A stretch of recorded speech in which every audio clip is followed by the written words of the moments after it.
Hi, எல்லாருக்கும் வணக்கம். என் அகந்தை அழிந்ததடி உன் காலடியில் கதையோட 15வது எபிசோட். கதை பிடிச்சிருந்தா மறக்காமல் லைக் பண்ணி கமெண்ட் பண்ணுங்கள்.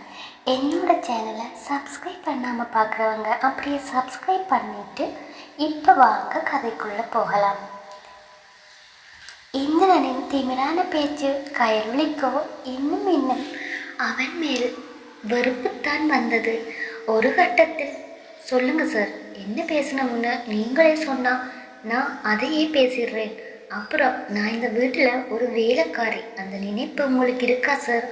அப்புறம் சார், இன்னும் ஒரு வருஷத்தில் நீங்கள் யாரோ நான் யாரோ, அதுக்குள்ளே உங்கள் மனசு சலனப்படுற மாதிரியோ இல்லை என் மனசு இல்லை, அப்படி ஒன்றும் நடக்காது. இருந்தாலும் சொல்கிறேன், அதனால் நீங்கள் என் கூட பேசுகிறதையோ இல்லை நான் உங்கள் கூட பேசுகிறதையோ குறைச்சிக்கிட்டா நல்லதுன்னு தோணுது. வார்த்தைகளில் ஒரு கம்பீரம் இருந்தது. இதை கேட்டவன் என்ன பதில் தரப்போகின்றான்?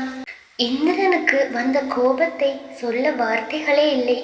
இருந்தாலும் அடக்கி கொண்டு மனதில், இந்த பாண்டுக்கு இப்படியெல்லாம் பேச வருமா, இருடி, இனி இருக்கு உனக்கு என அவள் விழிகளில் இருந்து அவன் விழிகளை அகற்றவே இல்லை. ஏன் அகற்ற முடியவில்லை? அதுதான் உண்மை. அவளையே கூர்ந்து அவன் பார்க்க அவளுக்குத்தான் உடம்பெல்லாம் கூசத் தொடங்கியது. பல்லை கடித்தவன், இங்கே பாரு, உங்கூட பேசணும்னு இங்கே யாரும் அலையலை. நான் ஒரு முறை கண்ணசைச்சா போதும், என் மடியில் 1000 பொண்ணுங்க விழுவாளுக. உன்னை விட அழகான பொண்ணுங்க, நினைவிருக்கட்டும். சரி சார், நீங்கள் அவங்ககிட்டயே போங்க, நான் ஒன்றும் வேணாம்னு சொல்லலையே. நான் போகணும், எனக்கு வேற வேலை இருக்கு. ஒரு நிமிஷம், நான் சொல்ல வந்ததை முழுசாக கேட்டுட்டு போ. சொல்லுங்க சார், ஏதாவது வேணுமா? நாளைக்கு காலையில் ரெடி ஆகிடு. சரி என்றவள் ஏன் எங்கு போவதற்கு என்று ஒரு வார்த்தை கேட்கவில்லை. ஆனால் அது இந்திரனுக்கு பெரும் ஆச்சரியமாய் இருந்தது. இவ்வளவு நெஞ்செழுத்தம் அவளுக்கு என்றும் தோன்றியது. எங்கன்னு கேட்க மாட்டியா? கொஞ்சம் இறங்கி பேசினான் இந்திரன். அவன் அகராதியில் இல்லாதது தான். இருந்தாலும் அவள் ஏன் இதற்கு என்று எதுவும் கேட்காமல் சட்டென சம்மதித்தது அவனுக்கோ ஒரு மாதிரி போய்விட்டது. சில விடயங்களை ஆராயாமல் விட்டுவிட்டால் போதும், நாம் கவலைகள் இன்றி இருக்கலாம். நடக்க வேண்டியது நடந்தேதான் ஆகும். அதை திரும்ப திரும்ப நினைத்து கவலைப்படுவதால் அது நடக்காமல் போகப் போவதில்லை. அவன் கேட்ட கேள்விக்கு அவளிடமிருந்து வந்த பதில், அவசியமில்லை சார் என்றவள் அங்கு ஒரு நிமிடம் கூட நிற்காது கீழே சென்று விட்டாள். ஆனால் இந்திரனுக்கு அவள் நடந்து கொண்ட விதம் புதிதாகவே இருந்தது. ஆனால் அவன் தன்னை மாற்றிக்கொள்ள ஒரு நொடி கூட நினைக்கவில்லை. மாறாக, இவள் எப்படி என்னை எதிர்த்து பேசலாம் என்று அவள் மீது கோபம்தான் வந்தது. அவள் தரப்பு நியாயத்தை அவன் கொஞ்சம் கூட புரிந்து கொள்ள முயற்சிக்கவில்லை. அது அவனுக்கு பொருந்தாத ஒன்றே. அவன் இப்போதாவது மாறி அவளை புரிந்து கொள்ள முயற்சி செய்திருக்கலாம். யாரோ ஒருவனுடன் ஓடிச் செல்ல பார்த்தவள் என்ற எண்ணம் போய், நான் தாலி கட்டியவள், என் உரிமை என்ற எண்ணம் தோன்றுகிறது போல் அவனுக்கு. ஒரு பெண்ணை அன்பால் அணுகாது ஆனென்ற ஆணவத்தில் அருகில் செல்கிறான். எப்போதும் கயல் மனதில் இடம் பிடிக்க முடியாத வகையில். இப்போதும் தானவளை வார்த்தைகளால் காயப்படுத்தியதை உணரவில்லை அவன். அவளை தன் உரிமை என்று அடைய மட்டும்தான் நினைக்கின்றான். காதல் இல்லை துளியும். ஒரு பெண்ணை காதலுடன் தன் உரிமையாக்குவதுதான் ஒரு ஆணிற்கு கௌரவம் என்று மறந்துவிட்டான் இந்திரன். இதற்கும் சேர்த்து அனுபவிக்கப் போகின்றான். கீழே இறங்கியவளுக்கு அந்த வீட்டில் செல்ல அனுமதியுள்ள அடுத்த இடம் சமையல் கட்டு. இந்திரனிடம் வீராப்பு காட்டியவள் மனதில் இப்போது அவன் எங்கு கூட்டி செல்ல போகின்றான் என்ற சந்தேகம். எங்கே கூட்டி போனா என்ன? நான் இப்போதைக்கு சாவி போட்டா ஆடும் பொம்மை, அவ்வளவுதான். இவர் பார்வை இப்பெல்லாம் வேறு மாதிரி இருக்கு. நான் கொஞ்சம் இவரை விட்டு தள்ளி இருக்கிறது தான் எனக்கு நல்லது என தன் நிலைமையை நினைத்தவள் கண்கள் கலங்கியது. ஊரில் எவன் வந்தாலும் எதிர்த்து பேசுபவள். ஏன் காயத்ரி கூட வாயில்லா பூச்சி என்றுதான் சொல்ல வேண்டும். அவளுக்கும் சேர்த்து இவள் பேசி விடுவாள். எப்போதும் துருதுருவென பட்டாம்பூச்சி போல் சுதந்திரமாய் தெரிந்தவள் இப்போது தன் நிலையை எண்ணி கண்ணீர் வடிக்கத்தான் முடிந்தது. கண்ணை துடைத்தவள், நான் எதுக்கு இப்போ அழுகிறேன்? இல்லை, நான் எந்த காரணம் கொண்டும் அவர் முன்னாடி இனி அழவே கூடாது. முதல்ல என் அக்காவுக்கு என்ன நடந்துச்சுன்னு கண்டுபிடிக்கணுமே. யாருக்கிட்ட நான் உதவி கேட்குறது? முதல்ல ஊரில் இருக்க அக்கா ஃப்ரெண்டுக்கிட்ட பேசி பார்க்கலாம். அதுக்கும் எனக்கு செல்வனுமே என அவள் சிந்தனை இந்திரனை தாண்டி அவள் அக்காவான காயத்ரி மீது தாவியது. அவன் பேசியதை அத்தோடு விட்டுவிட்டாள். ஆனால் அவளின் இறுக்கம் அவனை கொஞ்சம் ஆட்டம் காண வைத்தது உண்மை. இந்த பாண்டு என்ன நினைச்சிட்டு இருக்கு? என்னோட அந்தஸ்துக்கு நான் ஏன் இவள் பேசணும்னு எதிர்பார்க்கிறேன். முதல்ல நான் யாருன்னு இவளுக்கு காட்டணும் என நினைத்தவன் விறுவிறுவென சென்று ஹாலில் வந்து சோபாவில் அமர்ந்தவன் அவள் எங்கு என்றுதான் பார்த்தான். இப்போதெல்லாம் அவளை பார்த்து கொண்டே இருக்கத்தான் அவன் மனது அலைகிறது. அவளோ சமையல் கட்டில் நின்று கொண்டு பாத்திரங்களை தேய்த்து கொண்டிருந்தாள். அவன் வந்து சோபாவில் அமர்ந்தது அவளுக்கு நன்றாகவே தெரிந்திருந்தது. ஆனால் அவனை திரும்பி கூட பார்க்கவில்லை அவள். பின் அவன் தாத்தாவை பார்க்கவென அங்கிருந்து சென்று விட்டான். அவன் செல்லும் வழியையே பார்த்து கொண்டிருந்த மரகதம் கயல் அருகில் வந்து, அம்மா என்னாச்சு? ஏன் ஐயா கோபமா போறாரு? கயலோ சிரித்தபடியே, அவர் கோபமா இல்லைன்னா தான் அதிசயம் அக்கா. அவர் இப்படி சிறுமூஞ்சியா இருக்கிறதெல்லாம் வழக்கம் தானே. அப்புறம் என்ன? சரிக்கா, வீட்டிலேயே இருக்க போர் அடிக்குதுக்கா. எங்கேயும் வெளியேயும் போக முடியாது. நீங்கள் அப்படிக்கா இங்கே வீட்டுக்குள்ளேயே இருக்கீங்க என பேச்சை மாற்றினான் கயல். எனக்கு பழகிருச்சம்மா. வீட்டு வேலையை செய்துக்கிட்டு இருக்கவே என்னோட டைம் போயிடும். அப்புறம் எங்க நம்மளை பற்றி யோசிக்க முடியும்? ஏக்கா, உங்களுக்கு வேறு யாருமே இல்லையா? என்ன செய்கிறது? அப்பா அம்மாவும் சின்ன வயசுலேயே விட்டுட்டு போயிட்டாங்க. நான் பாட்டி கூட தான் வளர்ந்தேன். இப்போ ஒரு வருஷத்துக்கு முன்னாடி அவங்களும் என் வாழ்க்கையை நினைச்சு கவலைப்பட்டு போயிட்டாங்க. அதனால தான் எனக்கு யாருமே இல்லாமல் போச்சு. நம்பி வந்தவனும் குழந்தை இல்லைன்றத காரணம் காட்டி என்ன வேணான்னு சொல்லிட்டான். ஏக்கா, குழந்தை பிறக்கலைன்னா அது உங்கள் மேலே தான் தப்பா? ஆம்பளைங்க மேலே தப்பு இருக்காதா? யார் மேலே தப்பு யார் மேலே சரி அது ரெண்டாவது தானே. அதுக்கு முதல் நம்ம கல்யாணம் முடிக்கிறது குழந்தை பெற்றுக்கொள்றதுக்காகவாக்கா? இல்லையே, ஒருத்தர் புரிஞ்சுக்கிட்டு லவ்வோட காலம் முழுக்க சந்தோஷமா வாழத்தானே குழந்தை பெற்றுக்கிட்டா கல்யாண வாழ்க்கை முழுமையாகிருமாக்கா? இல்லையே. ஆனால் இந்த சமூகம் அதைத்தானே எதிர்பார்க்குதுமா. கட்டிக்கிட்ட 3வது மாதமே என்ன ஒரு விசேஷமும் இல்லையான்னு கேட்க ஆரம்பிச்சிருவாங்க. அதுவே நமக்கு பெரிய கவலையை வர வச்சிருது. இப்படியே ஒவ்வொருத்தராக கேட்டு கடைசியில் நம்ம யாரை நம்பி வந்தோமோ அவனும் அதையே கேட்டு நம்ம மேலே தான் தப்புன்னு ஒரு குறையை உருவாக்கிடுவானுங்க. சில பேருக்கு லேட்டாக கூட குழந்தை கிடச்சிருக்கேக்கா. நம்ம குழந்தை இல்லையேன்னு கவலைப்பட்டுட்டு இருந்தோம்னா அது இல்லை தான். நமக்கு ஒரு குழந்தை கண்டிப்பாக பிறக்கும் அப்படி நினச்சிட்டு இருந்தா கண்டிப்பாக நமக்கு அந்த கடவுள் ஒரு குழந்தைய தருவாருக்கா. உங்களை மாதிரி ஒருத்தவங்களை வேணாம்னு சொல்லிட்டு போகிறதுக்கு அவர் தான் ஃபீல் பண்ணணும். நீங்கள் எதுக்கு ஃபீல் பண்ணுறீங்க? பாருங்க, உங்களுக்கு கூடிய சீக்கிரம் நல்ல வாழ்க்கை ஒன்று கிடைக்கும் என்று கயல் கூற, அச்சோ மறுபடியும் கல்யாணமா? வேணாம்மா, ஒரு தடவை கல்யாணத்தை கட்டிக்கிட்டு நான் பட்ட பாடு இருக்கே. இதுக்கு மேலேயும் அந்த மாதிரி ஒரு முடிவு என் வாழ்க்கையில் எடுக்க மாட்டேம்மா. ஏக்கா, வெறுப்பாக பேசுகிறீங்க. நான் கேட்குறேன்னு நீங்கள் தப்பாக நினச்சிக்காதீங்கம்மா. நீங்கள் இன்னொரு கல்யாணம் பண்ணுவீங்களாம்மா? சட்டென மரகதம் கேட்டு விட்டார். ஆனால் அவளுக்குத்தான் அவர் கேட்ட கேள்விக்கு என்ன பதில் தருவதென்று தெரியாது. மௌனமாய் நின்றாள். 18 வயதில் வாழ்க்கை முடிந்து விட்டதா என்ன? இல்லையே. ஆனால் இன்னொரு திருமணத்தை பற்றி அவளால் நினைத்து பார்க்க முடியுமா? முடியாது. எத்தனை வயது என்றாலும் ஒரு முறை அடிபட்டால் அதுவே வாழ்க்கை முழுக்க ஒரு வெறுப்பை ஏற்படுத்திவிடும். அப்படித்தான் கயல் விழித்தும். திருமணத்தில் அவளுக்கு இனிமேல் நம்பிக்கை வருமா என்று கேட்டால் இல்லை.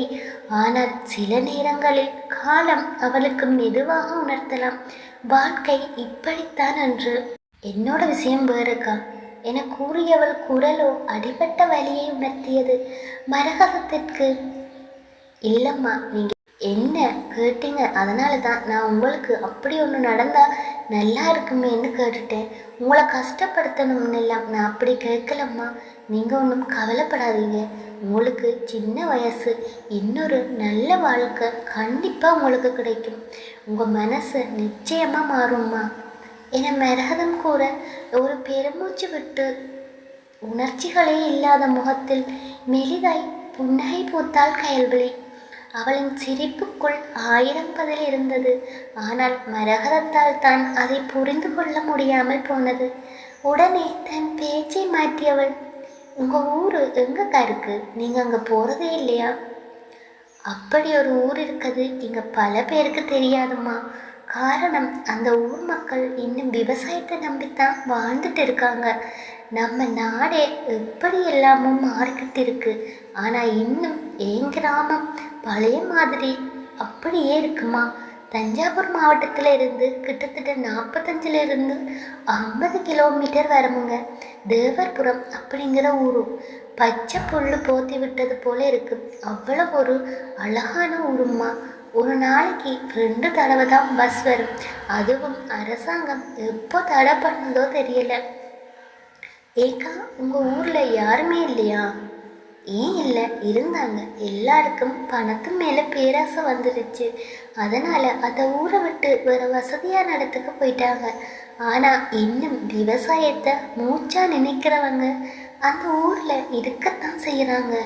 என் பாட்டி இருக்க வரைக்கும் எனக்கு எந்த கஷ்டமும் வராமல் என்னை நல்லா பார்த்துக்கிட்டாங்க. கடைசியாக என் வாழ்க்கையை நினைச்சு கவலைப்பட்டு அவங்க போய் சேர்ந்துட்டாங்க. எனக்கும் இப்பெல்லாம் அந்த ஊருக்கு போக அவ்வளவா தோன்றதில்லை. இருந்தாலும் பாட்டி ஞாபகமாக இருக்க வீடு அது ஒன்று தான் எனக்குன்னு இருக்க சொத்து. பாட்டி ஞாபகமாக இருக்க அந்த வீட்டை மாதத்தில் ஒரு தடவை போய் சுத்தம் பண்ணிட்டு வருவேன். அவ்வளவுதாம்மா. அக்கா, என்னையும் உங்கள் ஊருக்கு அழைச்சிட்டு போங்க.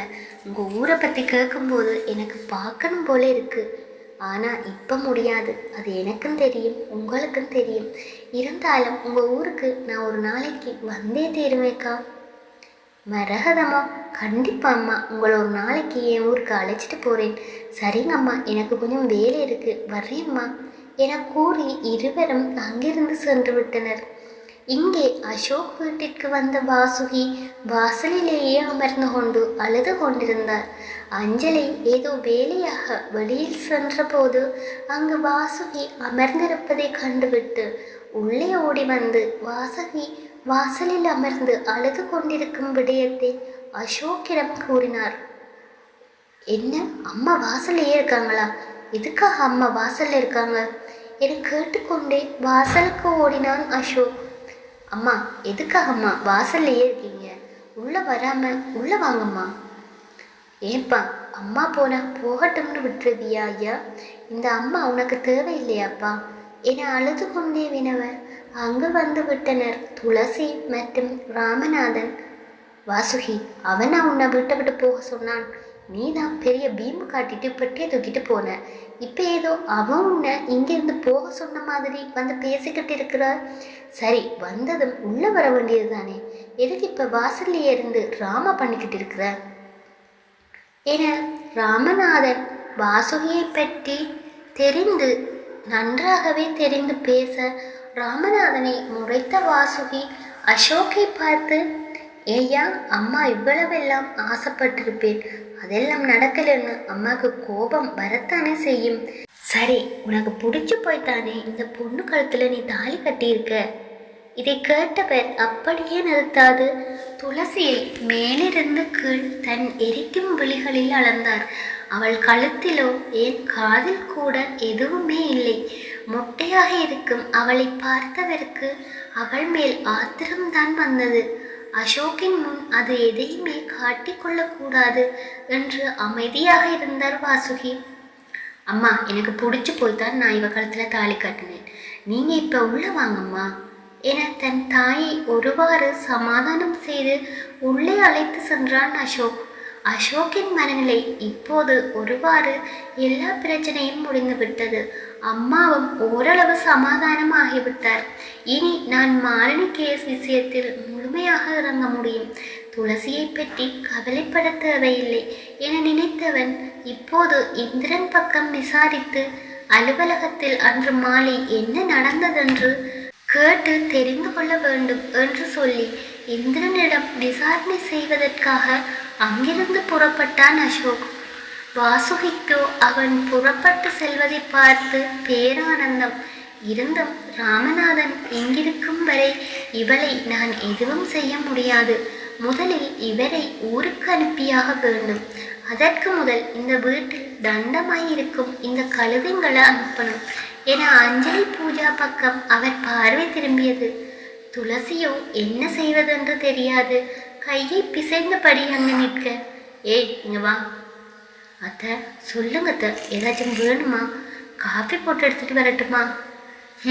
போய் நல்லா ஸ்ட்ராங்காக ஒரு காஃபி போட்டு எடுத்துட்டு வா என கூறிய வாசுகி காலுக்கு மேல் கால் போட்டு சோபாவில் அமர்ந்து டிவியை ஆன் செய்தார். அம்மா நீங்கள் இரு, நான் போய் போட்டு எடுத்துட்டு வர்றேன் என கூறி முந்தானியை இடுப்பில் சொருகி கொண்டு அஞ்சலி நடக்க, இரு, இந்த வீட்டில் இருக்கிறது 2 பேர், அவங்களுக்கு சமையல் செய்து போட வேலைக்கு 2 பேரா? இது என்ன வீடா இல்லை ஹோட்டலா? அதுதான் மருமகள்னு இவள் வந்திருக்காளே, 2 பேருக்கு சமைக்கிறது பெரிய வேலையா என்ன? நீங்கள் கிளம்புங்க, அவளுக்கு சிரமமாக இருந்தா நான் ஏதாவது ஒத்தாசை பண்ணி கொடுக்குறேன். அஞ்சலி ஒரு மாதிரி வாசுகியை பார்க்க அதை புரிந்து கொண்ட வாசுகி சட்டன, ஏன் மருமகள் கையால் காப்பி குடிக்கணும்னு எனக்கு ஆசை இல்லையா? அம்மாடி நீ போய் காப்பி போட்டு எடுத்துட்டு வா என கூறி குரலை செருமியவர், சரி சரி நீங்கள் கிளம்புங்க. அஞ்சலையோ, அம்மா ஐயா வந்ததுன்னு சொல்லிட்டு போகிறோமுங்க. ஏன் புள்ளக்கிட்ட தானே, அவன் வந்ததுன்னு நானே சொல்லிக்கிறேன், நீங்கள் கிளம்புங்க. சரிங்க அம்மா, நாங்கள் அப்போ கிளம்புறோம் என்று கூறி புறப்பட்டனர் அஞ்சலி மற்றும் பூஜா. பாவம், பூஜாவுக்கு தான் துளசியை பிரிந்து செல்வதை நினைத்து மனம் கலங்கினாலும் அக்காவுக்கு துணையாக இவர்கள் இருக்கிறார்கள், 3வது மனுஷர் நாம் எதற்கு இங்கு என்று நினைத்து அவளை சமாதானம் செய்து கொண்டு அங்கிருந்து புறப்பட்டனர் இருவரும். துளசியோ சமையல் கட்டுக்குள் நுழைந்தாள். வீட்டில் மூத்த பிள்ளை எனும்படியால் கயலை போல் இவள் இல்லை. அம்மா பாவம் என வீட்டு வேலைகளில் தன் தாய்க்கு உதவியாக இருப்பாள். சமையலும் நன்றாகவே செய்வாள். அதைவிட அவளுக்கு நல்ல கைப்பக்குவமும் உண்டு. அவள் தந்தை தர்மதுரை துளசி சமைத்தால் கொஞ்சம் அதிகமாகவே வாங்கி சாப்பிடுவார். தன் மகளுக்கு என் அம்மாவை போல் கைப்பக்குவம் என்று எப்போதுமே பாராட்டவும் செய்வார். அசோக் புறப்பட்டு சென்றது இந்திரன் அலுவலகத்திற்கு. ஆனால் அங்கு இல்லை அவன்.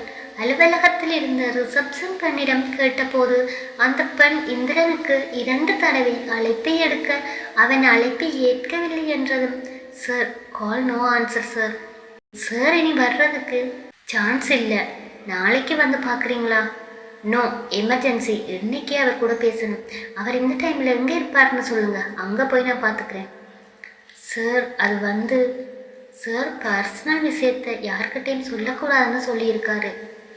இங்கே பாருங்கள், நீங்கள் இப்போ சொல்லணும்னா உங்களையும் ஸ்டேஷனுக்கு வர வச்சு விசாரிக்க வேண்டி வரும்.